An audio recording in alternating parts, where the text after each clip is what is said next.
Well, hello again, and welcome to my humble basement abode in the mess that it is. And welcome to Chapter 3, COMM 1110, Public Speaking.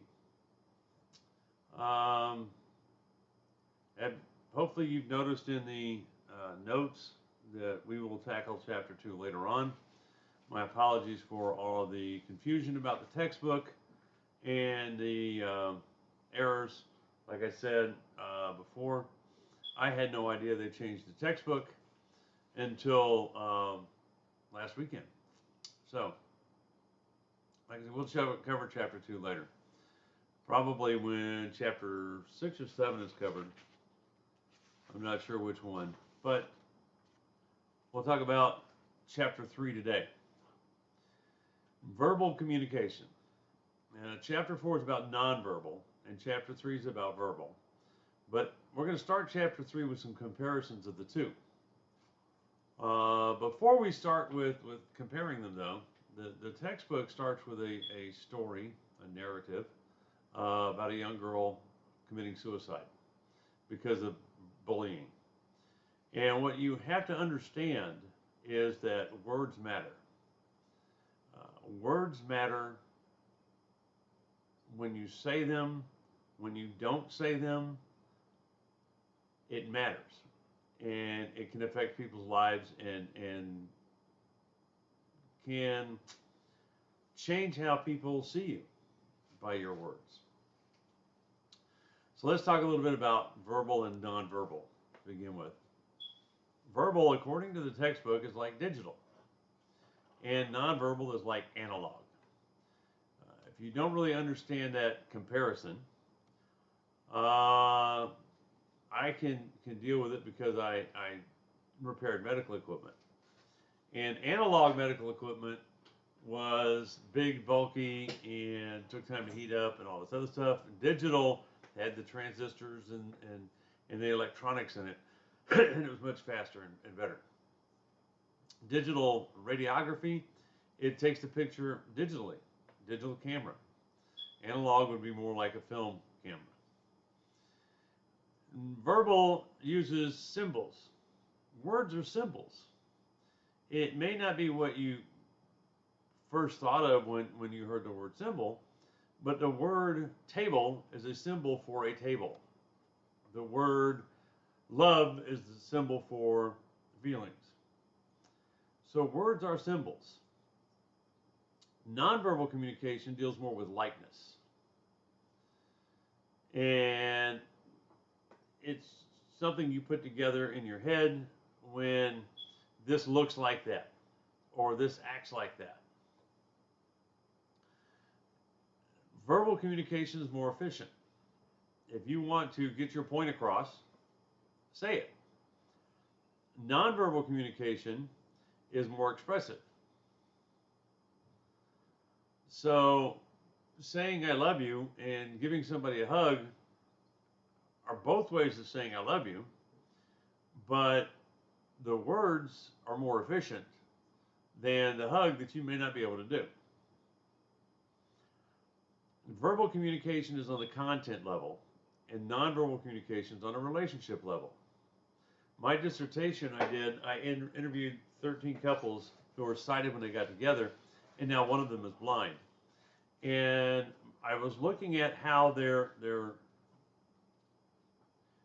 communication skill sets changed when somebody lost the ability to see.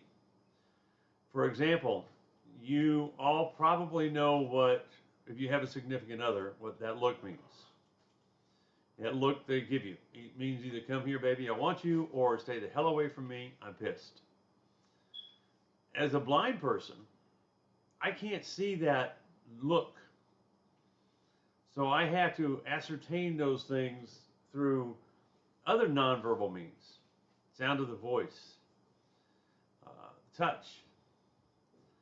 So it is a relationship level thing. And verbal communication is more intentional. Nonverbal communication is less intentional. When you say, for for example, I'm married. You're intending to put that out there. When you have a wedding band on, 90% of the people can see the wedding band and understand that you're married. But it's not something you don't do it to tell everybody, but it's not intentional. If you wear a cross, most people would assume that you're Christian. If you wear a Star of David, most people would assume that you're Jewish. But you don't necessarily wear a cross or a Star of David to tell everybody. You wear it because of your faith, of how you feel, of if it looks good on you. And so it's not intentional, it's less intentional than the saying the words. Words are symbols. They're socially constructed. I spoke a little bit about that in our first video. We construct words to create meaning about something. It's how we can all communicate. If we speak the same language, we use the same words, they're a symbol that's arbitrary. It's constructed, and we use that term, and we teach our children that term, and they teach their children, so we can all communicate. There's generally no direct relationship between the word and the act or the item or anything else. There's no direct relationship between the three letters D-O-G, dog, and a dog. But if you speak English, you know what the word dog means. Now, it may have different meanings to you, and we'll talk about those in a minute, but they're arbitrary. Symbols are uniquely human. A bunch of deer don't paw out a heart shape to mean love, but we do. All the emoticons and emojis that you have when you use digital communication, they all mean something, and they're created so we can use them to communicate. Concepts: peace, justice, manipulation, decisive, exaggerate. They are all words that mean something to us, but what actually is peace? The absence of war? But it's a concept that we define using words. We can also use words to negatively define. Define in opposition. You often hear a lot of that in political rhetoric. They are this, they are that. They're not like us. Symbols are culturally bound. We have a certain culture, and in that culture we create our symbols. And the American culture is definitely different than the Russian or the German culture. But in America, we have different cultures that cause us to miscommunicate at times. If you say pie and you're in the South, you're probably talking pecan or apple. If you say pie and you're in New York, you're probably talking about pizza.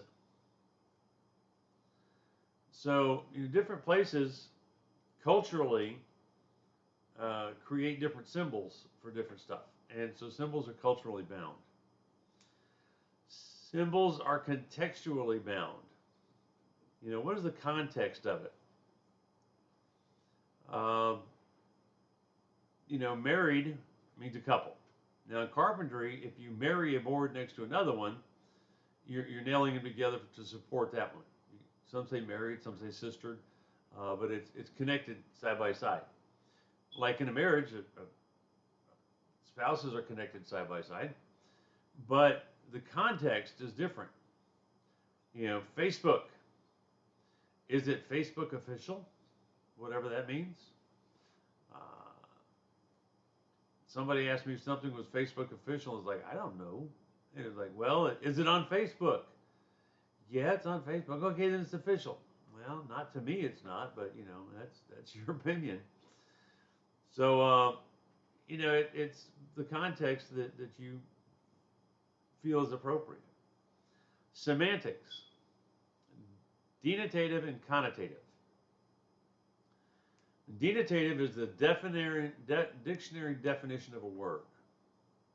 Connotative is what is your concept of that word. Now, earlier I said dog. We all know what a dog is. But if I say dog, you may envision a fun, furry little animal that's waiting on you when you walk in the door and says, "Hi, I love you, I miss you," and just shows nothing but love for you. Or you may think of a vicious animal that attacks and bites because maybe you've been attacked by a dog. I don't know.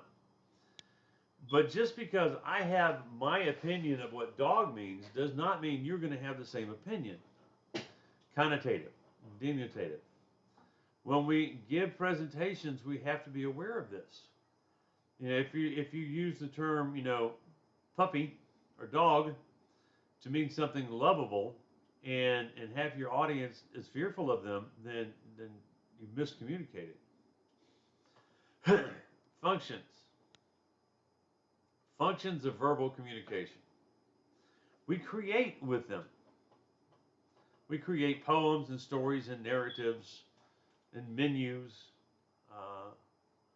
books, novels. We participate. We are able to participate with one another through communication and verbal communication. And we use words sometimes that are offensive. So we need to be inclusive, use inclusive language. Man. When I was growing up, man meant guys, but it also meant everybody else if you didn't specify, if there was mixed genders. Well, that term bothers some people. Handicapped. That was a term that I heard often when I was growing up. Handicapped. That person's handicapped. No. Or that disabled person. No. To be inclusive, you would say the person with a disability. You'd list the person first and the other stuff second. So when you're giving presentations, make sure that you use inclusive language. And there's a whole page in the book on that. Manage the meaning. The coordinated management of meaning is a theory that the book talks about. And basically it says that we manage the meaning of different words through different actions. Content. What's the content? The book uses an example. You're walking down the street and you see somebody you know and you holler at them. "Hi, Bob." I was running one night at midnight run, and one of my students yelled out, "Way to go, Dr. Humphrey!" And I looked at my daughter and I said, "Who was that?" She said, "I don't know, one of your students." I never figured out who it was. But the content of that transaction was them providing me moral support. Speech acts. What is the speech act? Sometimes they're promises, they're threats, they're apologies. In that particular case, it was a greeting. That speech act had a definition. It was meant to greet. Episode. Episode is a broader interpretation of the act. Why did it happen? What's going on? Relationship. What is the relationship of the two individuals that are in the conversation, that have the dialogue going on? You can have a conversation with your friends, and you can have a conversation with your parents. You have different relationships, and therefore you will have different content, different acts, different norms that you use. If you're talking to your parents, it may be yes sir, no sir, yes ma'am, no ma'am. If you're talking to one of your peers, it might be yeah, no. If you're talking to your boss, it might be yes or no, or maybe a ma'am or a sir thrown in there. Depends on where you work. So your relationship creates different norms. What's the view you have of yourself?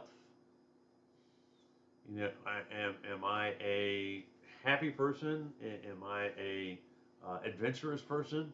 Hey, Vern, you want to go zip lining? Sure, let's go. You know, what do you see yourself as? Culture.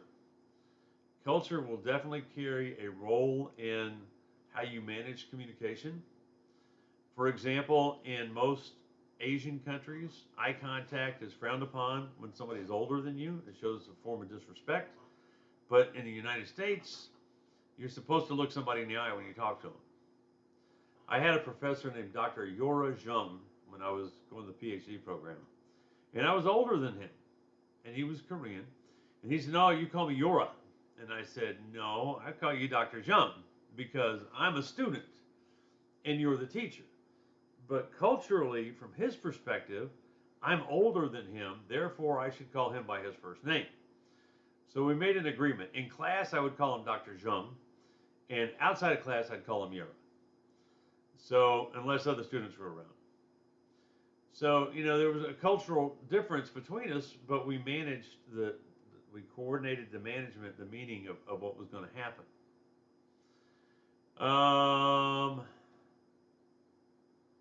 Coordination.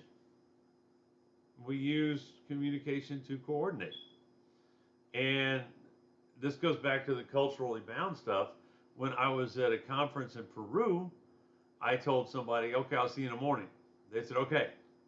So I got up the next morning. I went to the gym and worked out. I ran a couple of miles. I took a shower, had breakfast. And it was, 7:30, 8 o'clock. And it's like, okay, where are they at? They showed up about 10:45. Culturally, the morning to them was later in the morning than it was to me. So we use words to coordinate. And if we aren't on the same sheet culturally, then a lot of times we have miscommunication. Communication's a mystery. You never know what's going to happen unless you try. There's probably been some point in your life where you found somebody attractive and you wanted to talk to them. But if you tried, you either found out that they kind of thought you were nice too, or they didn't want to talk to you. But if you didn't try, you'll never know.